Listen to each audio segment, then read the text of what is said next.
Now, the water fountain on your right-hand side is from 1910. You're not only looking at a regular old water fountain, historic one, but you're looking at the very first of its kind in the country because it combined running water with electric lights. Water and electricity, combining the two to make a fountain. Water and electricity, the combination was a shocker for a lot of people in San Diego. In fact, it was a truly electrifying experience, that's for sure. Now, I know it's revolting, but there's no extra charge to hear it. Just remember that there's always positives and negatives to every side.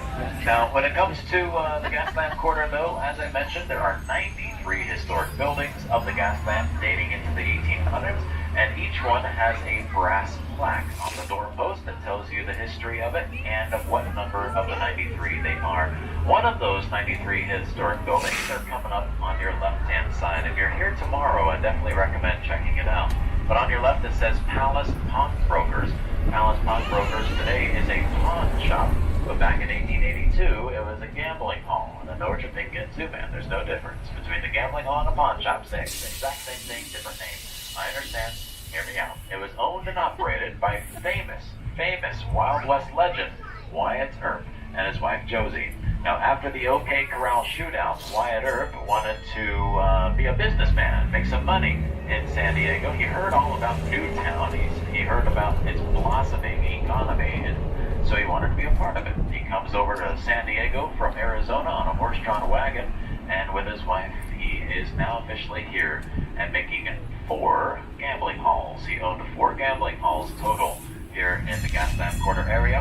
And his wife, Josie, was also making money too, because everyone during this time could make money. In fact, she was working on 5th Avenue, one street to our left behind all of the buildings. And I can't actually say what she was doing on a family-friendly tour. I'll just hint at it. She was a speed dater. She really enjoyed learning a lot about people as quickly as possible for a nominal fee. If you hear the bell, go to the next man. Basically, is how it was.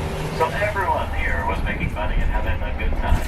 Nowadays, this is the Gaslamp Quarter, 16.5 blocks filled with bars, restaurants, and old buildings, 93 total, as I mentioned. So a lot of really cool things to check out here. It is much more family-friendly nowadays, so don't worry. The Wild West is far and gone.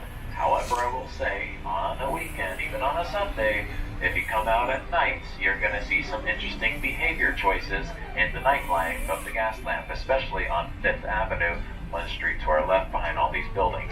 So we're coming up to our next stop here, the Gaslamp Quarter. It's on 4th and Island, so just keep in mind if you do hop off, the majority of streets except for one, Market Street here, is just kind of in the middle of nowhere. Every street is alphabetical and numerical order, so we are on the number side.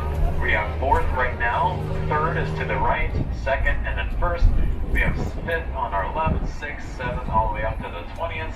And then we have A, B, C, D, E, F, G, H, I, J, all the way down on the cross streets. So kind of think of it like a bingo card. We are currently at I-4 on the bingo card. On your left-hand side, this yellow building, by the way, on your left, this yellow building, this building here is a museum, and it also has the only map of all 93 historic buildings of the Gaslamp Quarter. So if you're looking for a map of all the buildings, that's the only building to go and get it. And that is the William E. Davis House. So welcome to the Gaslamp Quarter for anyone wanting to hop off.